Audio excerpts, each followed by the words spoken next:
Сәлеметсіздер құрметті оқырмандар, біз бүгін қатырылған эмбриондарды ертіп, жатыр қуысына отырғызу үшін дайындаймыз. Мен сіздерге алдыңғы уақытта эмбриондарды ерту процесін көрсететін боламын. Эмбриондарды ертпестен алдын біз пациентіміз жайлы толық ақпаратты жинап аламыз. Ол үшін арнайы осындай протокол толтырылады. Бұл протоколда пациенттің фамилиясы, аты жөні, номер картасы және электрондық номер картасы, қатырылған күні сияқты толық ақпарат енгізіледі. Бүкіл ақпаратты жинап алғаннан кейін біз эмбриондарды дивандан шығарып ерту процесіне дайындайтын боламыз. Пациентіміздің қатырылған эмбриондары 9-шы стақанымыз бірінші финалына орналастырылған. Сол жерден біз барлық қауіпсіздік шараларын сақтай отырып, азоттан шығарып ерту процесіне дайындаймыз. Эмбрион қатырылған салоникалар барлық уақытта сұйық азоттың ішінде сақталады. Пациентіміздің бірінші салоникасын шығарды. Бұл салоникада бір эмбрион қатырылған. Қазір осы эмбрионды ертетін боламыз. Дивардан шығарып алған эмбрионды немесе салониканы екі жақты тексеруден өткіземіз. Бұл екінші эмбрионның көмегімен іске асады. Бұл шығарып алынған салоникадағы фамилиясын және номер картасын екінші контрольный адам тексеріп алады. Барлығы дұрыс. No, I never wanna play happy families with you, but I like having you around. I'm fully aware this is a flash in the pan, but we can still have. Ертудің ең алғашқы этапы ол салониканың сыртқы қорғаныс қабатын ашып,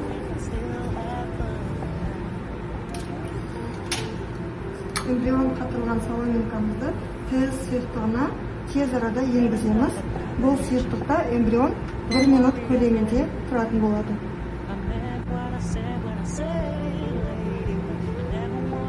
Енді эмбрионымызды алдын ала дайындалған планшеттің номері 1-ші сұйықтығына орналастырамыз. Номері 1-ші сұйықтықта эмбрион 3 минут уақыт көлемінде тұру қажет.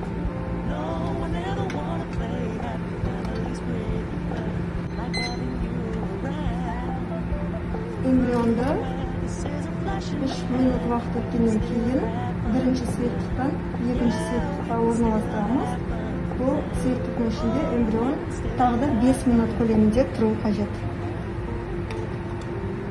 Эмбрионды еріту процесі аяқталуда. Қазір біз ертілген эмбрионымызды кодексік ортасы бар чашкаға орналастырамыз. Орналастырмасы үшін криопротектордан эмбрионды жақсылап жуып аламыз.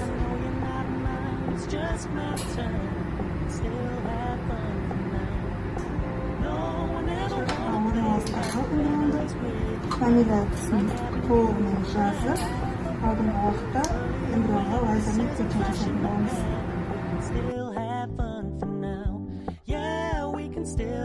Көріп тұрғанымыздай, бұл еріген эмбрионның қазіргі жағдайы, сапасы жақсы эмбрион. Қазір біз лазердің көмегімен имплантация жақсы болу үшін кішігірім кесеміз.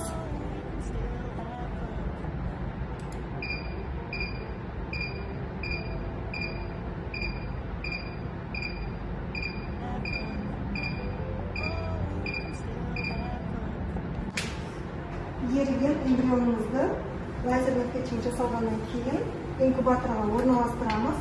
Инкубаторда ертілген эмбрион 2 сағат көлемінде тұруы қажет.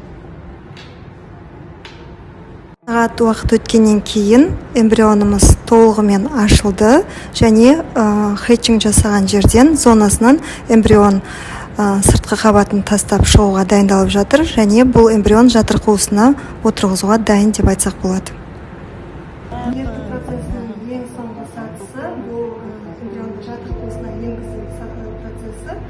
Жатыр қуысына эмбрионды осындай катетердің көмегімен іске асырамыз. Бұл катетерға шприцтің көмегімен эмбрион тартып алынып, репродуктор дәрігеріне беріледі.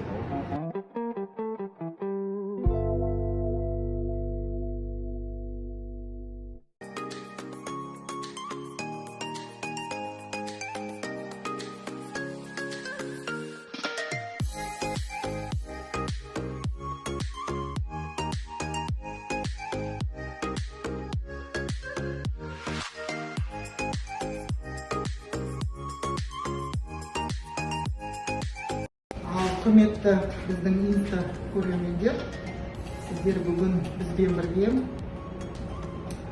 криоперенос немесе қатырылған эмбриондарды жатыр ішіне енгізу процедурасын көресіздер. Қазір бізде Гүлнар деген пациентіміз. Гүлнар, жасыңыз қаншада? 28-де. Гүлнарымыз осыдан 2,5 жыл бұрын тұрмысқа шығып көтере алмай қалғандықтан эко бағдарламасына жүгінді. Проблемасы жолдасының спермасының белсенділігі төмендеу болды. Сондықтан ұзақ уақытқа созбай жылға жаңа емделіп жүре бермей эко бағдарламасына келді. Бұл кісі квота арқылы экосын жасады.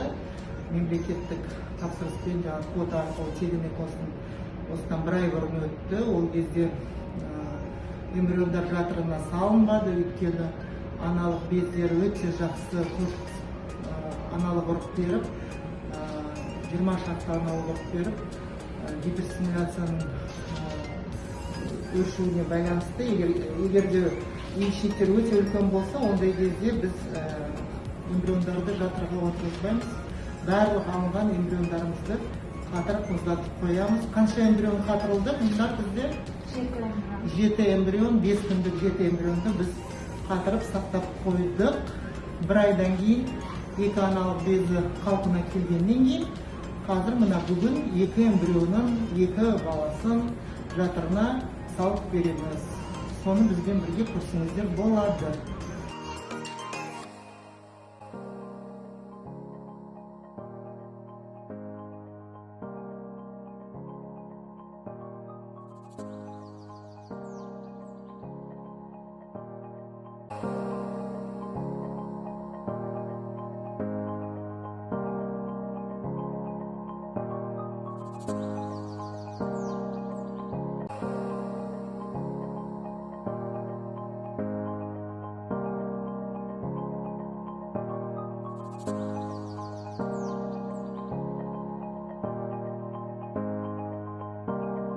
Тілектілей, аман есен 2 аптадан кейін результаты оң нәтижелі болып шықсын деп тілек қояйық. Бұлар Тілек. Жақсы күтеміз.